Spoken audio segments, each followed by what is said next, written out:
provide for the common defense, promote the general welfare, and secure the blessings of liberty. I don't know what part of that we don't get anymore. That was written by men who cared about this country deeply. Financial Issues with Dan Celia. Welcome back, American Family Radio Network. This is Financial Issues. I'm Dan Celia. It's great to be here. All the major indices still, or right now, all the major indices with the exception of Dow in positive territory. The Dow now down 12, so we've seen swings. It's been up about 30. It's been down about 20, and it's down 11 right now. So that's where we are on the major indices side. Hey, listen, folks, I don't want to forget, of course, next week, not Monday. Monday we'll be doing our usual thing. On Tuesday, Wednesday, Thursday. It's only twice a year, 6 days. Here's the beauty of the American Family Radio Network. Of course, we are a nonprofit ministry, and we are working hard to do what is right to restore the moral fiber of this country, to put out information that is going to be right, true, and good for you guys to understand and to hear the other side of so many different stories. And twice a year, in the fall and in the spring, we do a share-a-thon where for 3 days we are sharing with you some of the things and some of the great work that we are doing here at American Family Association. And frankly, it's one of my favorite times to be on the radio. So we'll still give you, or I will still give you, some commentary and a little bit of what's going on in the financial markets. We're going to have a lot of economic news, but we are going to be hearing a lot about AFR. I hope you'll stay with us. It is great stuff. One of the greatest things you could do for this ministry is to pray for us. We're under a fire and we're under attack on a very regular basis. And most of you who have followed American Family Radio Network understand that, know that, and appreciate that. So certainly, first and foremost, we need your prayers for strength and wisdom. If God moves you, not if I move you or anybody else, but if God moves you to come alongside us into and on the front lines of the culture war, man, we sure would appreciate it. If it's $5 or $50, whatever it might be. But anything you can do, of course, we'll appreciate that. But we're going to talk more about that on Tuesday, just giving you a heads up, because we have a great, great time, a lot of fun, a lot of good guests, and you're going to be, some of you may be hearing that for the first time. So we're excited about that as well. Let me go to Chris. Chris calling us from North Carolina. Hey, Chris. Chris, go ahead. Hey, Dan, I just want to call and give a quick comment and a quick question, and I really appreciate all of what you do. Keep it up, brother. Thank you. I'd seen recently that, I heard that the debt is about $17 trillion, and I really don't think we as citizens understand what kind of a number that is. And so I was just playing with some numbers yesterday, and I thought to myself, if we were to give $100, if we were actually to live within our means, not spend beyond what we're taking in, and save up so that we could give back to the debt $100 a second, which sounds like a lot.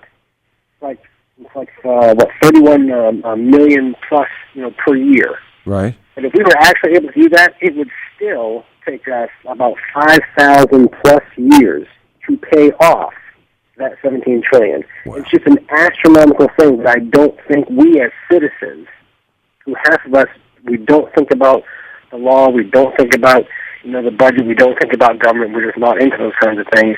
It's just too difficult for us, it takes too much effort. And so my question, on top of that comment was, so for those of us who are wondering, how do we do this? How do we live within our means and save up money? What makes good economy? What makes a good national economy, and how come we're not doing it? Well, what makes a good economy? You talked about the $7 trillion in debt. And let me just comment on that for a second. And that's some great math, man. I appreciate you doing that because I will use that. And unfortunately, Chris, I probably won't give you the credit for it. But I'm going to use it anyway. But I appreciate you doing that. Listen, here's the thing. $17 trillion of debt. Do you realize that our GDP, gross domestic product of the nation, if you believe the numbers, I don't believe the numbers, by the way, but if you were to believe the numbers, is about $14 trillion.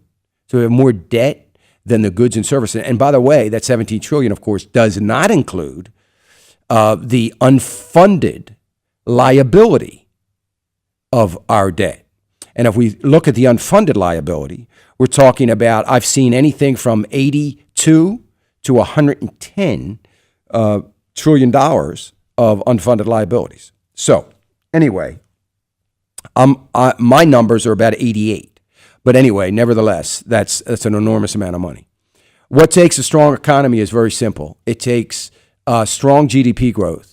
And strong GDP growth, by the way, in order to have a true, strong, growing economy, has to be over 2.5%. And it has to be over 2.5% on a consistent basis, because it takes 2.5% of GDP growth just to keep pace with population growth. You don't hear that much. You only hear that from me because nobody talks about it.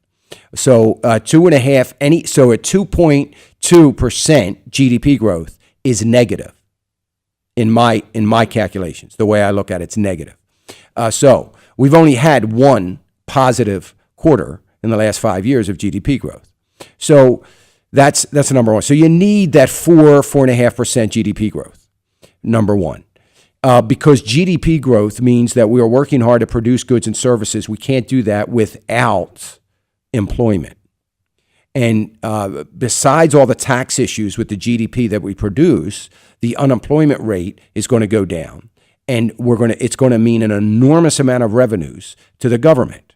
Now, is it enough revenues to pay off our debt? No, not even close, and it's never going to be. But it is enough to keep our spending or our revenues in check or in line with our spending if we are willing to take some cuts in our spending. So for us to have a thriving economy, there are several things that should be happening. One is robust GDP growth. We've got to have GDP growth consistently, not one quarter, but we've got to have it over the course of 4, 5, 6 quarters. We need to have robust job growth. You can talk about all the job growth that we have that you want, but the fact of the matter is we have 1,000,001 people unemployed, more people unemployed today than we did at the beginning of this recession. So you can twist it any way you want, but we've got to have job growth that is robust. Robust job growth is well over, in my opinion, 250,000 jobs per month. 250,000 jobs per month. And even at that, it's probably going to take us about 3.5 years to get to full employment. Full employment is a 4.5% unemployment rate. So we've got to have robust job growth. We got to have poverty rate going down. We have poverty rate going up in the last 5 years. The poverty rate has to be going down for us to have a thriving economy. The big item, and probably the worst item in this economy, is that the median income of a family has to be going up. That hasn't happened in 5 years. The median income of a family has been going down.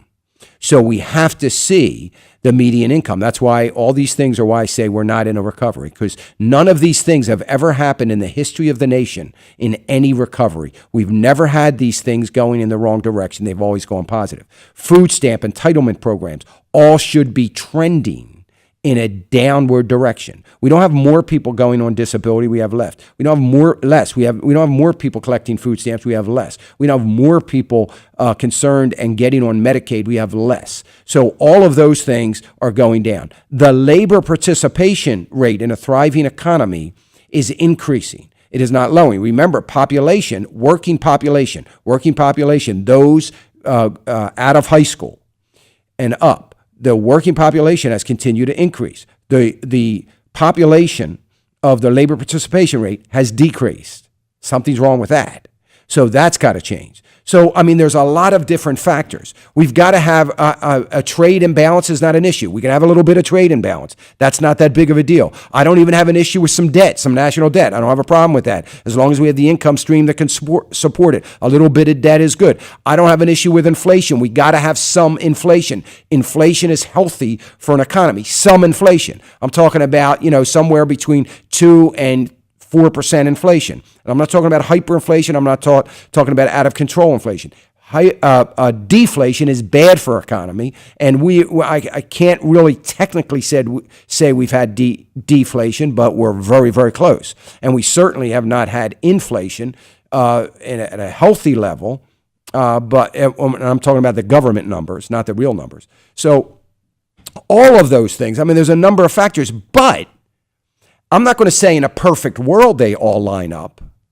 In every single growing economy environment since the history of the nation, we've had those things. We don't now. We don't have those things. Yet, what we have is a constant push by the media for new normals. See, this is a new normal. Status quo, not getting ahead, not growing in wages, high poverty rates, more people dependent on government. That's the new normal that the government wants us to become accustomed to, in my opinion. And unfortunately, we are becoming accustomed to it. So if we become too accustomed to it, then we're never going to have a true thriving economy, in my opinion. So that's an awfully long answer to your question, Chris, but it was kind of a complicated question. So, but you know, hopefully that shakes it out. But man, Chris from North Carolina, I appreciate those numbers. The American people, this is according to Chris from North Carolina, the American people would have to spend or give to the national debt $100 per second, every person, $100 per second. And I forget what Chris said. How many years did he say that would take? Some 5,000 years, something to that effect, that it would take to even come close to paying off our national debt. That is assuming that the national debt does not increase during that 5,000 years. So anyway, it's pretty amazing. Let me go to David in Ohio. Hey, David. Hello. Yes, sir. Hi, Dan. Hey, listen, I've followed you for a number of years. I enjoy your website. I enjoy your picks. I enjoy you on the radio. But I can't listen to you every minute that you're on the radio. And, you know, in past years, you know, you've talked about there might be a downturn in the market. And, you know, and I didn't always, you know, take that. You used to say that you would be all right with a pullback. And I didn't always take that advice. But I'm all ears now because I've listened to you so many times, and so many times you're right on the money. And do you see the stock market dipping here in the next 6 months? Boy, that's a big downturn. Yeah, that's a tough question, David. I'll tell you what I see. I see the dip coming. I'm afraid that the false positive that we've been experiencing for so long is probably going to continue for the next 6 months. And I say that, David, because it is very apparent to everybody that there is absolutely no chance that the Fed, either under Janet Yellen or Ben Bernanke till January, is going to have any intention of slowing down the printing presses and their quantitative easing, this buying of $85 billion a month of our debt. That is not going to slow down. So I see here's the tough part of that question. We are only one slight geopolitical event: Israel attacking Iran, North Korea rearing its ugly head in some way, continued unrest in the Middle East, a terrorist attack, Russia becoming more involved in Syria. We are a geopolitical event away from a stock market crash. So what we have, yes, it's being driven by the Fed, but what we have is a situation that is so fragile, incredibly fragile. So if everything stays, the dysfunction in Washington stays the same and nothing changes, there's no geopolitical events, there's no interruptions in the flow of oil, then yes, the markets are going to continue to go up for the next 6 months, in my opinion. Should they be? No, but that's beside the point.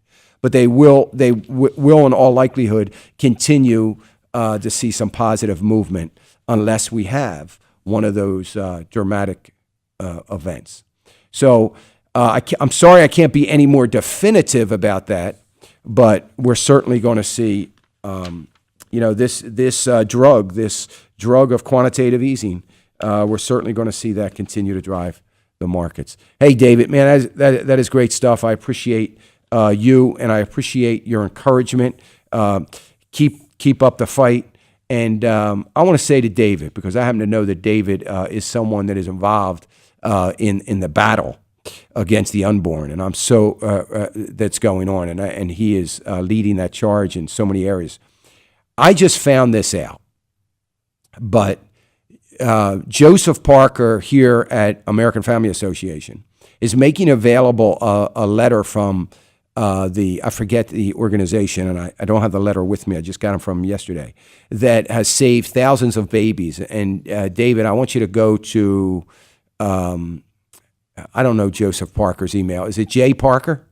Do you think? It's probably J. Parker at AFA.net, and ask him for copies of 2 letters. One is a copy that you give to a parent or a counselor that is trying to talk people into getting abortion, and one is a letter for a young girl that may be having an abortion.